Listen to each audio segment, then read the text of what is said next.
Hello friends, कैसे हैं आप लोग। तो चलिए अब आगे बढ़ते हैं। प्रेजेंट कॉन्टिन्यूअस टेंस में हम आज इंटेरोगेटिव सेंटेंस पढ़ेंगे। उसमें सेंटेंस स्ट्रक्चर के बारे में जानेंगे और जानेंगे कि इसके सेंटेंस कैसे बनते हैं। ऑब्वियसली ये इंटेरोगेटिव सेंटेंस है तो क्वेश्चन मार्क होगा या फिर WH वर्ड्स होंगे या फिर कुछ और ट्विस्ट और जो भी होगा हम इधर क्लियर करेंगे। तो चलिए पढ़ते हैं interrogative sentences. So friend, present continuous tense तो हम पहले पढ़ ही रहे थे। प्रेजेंट कॉन्टिन्यूअस टेंस में हमने असर्टिव सेंटेंस कर लिया, नेगेटिव सेंटेंस कर लिया। अब बारी है इंटेरोगेटिव सेंटेंस की। अब देखिए इंटेरोगेटिव सेंटेंस क्या होता है। जो क्वेश्चन पूछे जाते हैं जिनमें वो इंटेरोगेटिव सेंटेंस है। तो पहला इसका कॉमन फीचर क्वेश्चन मार्क रहेगा ही रहेगा। अभी देखिए इंटेरोगेटिव सेंटेंस में दो तरह के होते हैं। मैंने पहले भी आपको बताया था, एक जो हेल्पिंग वर्ब से शुरू हो, एक जो WH वर्ड से शुरू हो। तो पहले मैं हेल्पिंग वर्ब से शुरू होने वाले के बारे में बात करूंगी। नॉर्मल जो हमारे असर्टिव सेंटेंस होते हैं, सिर्फ उसे थोड़ा सा स्विच कर देना होता है। हमें सब्जेक्ट की जगह हेल्पिंग वर्ब की जगह सब्जेक्ट कर देना होता है। तो नॉर्मल सेंटेंस में क्या होता है, सब्जेक्ट के बाद हेल्पिंग वर्ब आते हैं। और इंटेरोगेटिव सेंटेंस में क्या हो जाता है, पहले हेल्पिंग वर्ब आएगा। तो स्ट्रक्चर क्या होगा, helping verb plus subject plus V1 ing plus object. अब हेल्पिंग वर्ब कौन सा हेल्पिंग वर्ब, जो हम प्रेजेंट कॉन्टिन्यूअस टेंस में यूज करते हैं, वेदर द इज, एम या फिर आर। अभी देखिए इज, एम, आर के यूजेस पहले ही मैं बता चुकी हूं कि इज, एम, आर कौन से सब्जेक्ट के संग आते हैं। आई के संग आएगा am, first person singular number I के संग आएगा एम। उसके बाद थर्ड पर्सन सिंगुलर नंबर यानी ही, शी, इट के संग आएगा इज, और बाकी जो बचे उन सबके संग आएगा आर। तो सेंटेंस स्ट्रक्चर है आपका helping verb plus subject, V1 ing, object और उसके बाद एक क्वेश्चन मार्क। एग्जांपल देखते हैं हम। देखिए इज द बस कमिंग। देखिए नॉर्मल सेंटेंस हमारे क्या होता है, इसमें द बस इज कमिंग, पर क्योंकि ये इंटेरोगेटिव है तो द बस जो हमारा सब्जेक्ट है वो हेल्पिंग वर्ब के बाद आएगा, और हेल्पिंग वर्ब जो हमारा इज है, क्योंकि the bus third person singular number है तो उसके संग इज ही लगता है, इसलिए इज आ गया पहले और द बस आ गया बाद में। मोस्ट ऑफ द टाइम हमारे पास ये फिल इन द ब्लैंक्स में ही आता है।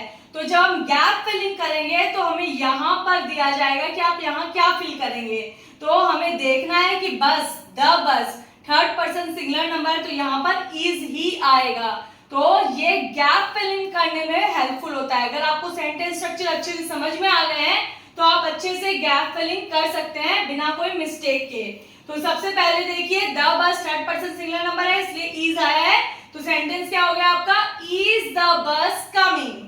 नेक्स्ट क्या है आपके पास, देखिए आर दे प्लेइंग सोकर। अभी क्या है, दे जो है आपका थर्ड पर्सन प्लूरल नंबर है और उसके संग देखिए हमेशा आर आता है। तो हमने यहाँ पर हेल्पिंग वर्ब जो यूज किया वो क्या है, आर दे प्लेइंग सोकर। उसके बाद थर्ड एक देखिए example, is he reading a book. Is क्यों लगा है, क्योंकि ही थर्ड पर्सन सिंगुलर नंबर है इसलिए। तो इज जो है हेल्पिंग वर्ब पहले आ गया है, उसके बाद सब्जेक्ट जो है वो हमारा ही, और उसके बाद V1 ing और ऑब्जेक्ट। अब हम बात करेंगे WH क्वेश्चंस की। अब देखिए अगर WH वर्ड्स है, हम WH वर्ड्स को यूज कर रहे हैं तो सिर्फ और सिर्फ आपको क्या करना है, हेल्पिंग वर्ब के पहले WH वर्ड्स को दे देना है और बाकी सेंटेंस स्ट्रक्चर वैसा ही रहेगा। देखिए WH words plus helping verb plus subject, V1 ing plus object. अब देखिए इसमें क्या हम सेंटेंस बनाएंगे, इस सेंटेंस में भी हम बता सकते हैं, वैसा ही बना सकते हैं जैसे इज द बस कमिंग को हम बना सकते हैं when is the bus coming, तो WH वर्ड्स आ गया। वैसे ही एग्जांपल्स हम दूसरे ले रहे हैं। देखिए पहला एग्जांपल है हमारा, what are you cooking for dinner. सबसे पहले WH वर्ड है, उसके बाद आर हेल्पिंग वर्ड इसलिए यूज किया क्योंकि यू जो है हमारा सेकेंड पर्सन है और उसके संग आर ही आता है। What are you cooking for dinner? उसके बाद देखिए who WH वर्ड है, उसके बाद is हेल्पिंग वर्ब लगा है, is who is going to the concert with you। ठीक है, कौन जा रहा है आपके संग कॉन्सर्ट में। तो ये हुए हमारे present continuous tense interrogative sentences. So friend, I hope जो आपको आज मैंने पढ़ाया है वो आप सबको समझ में आ गया है।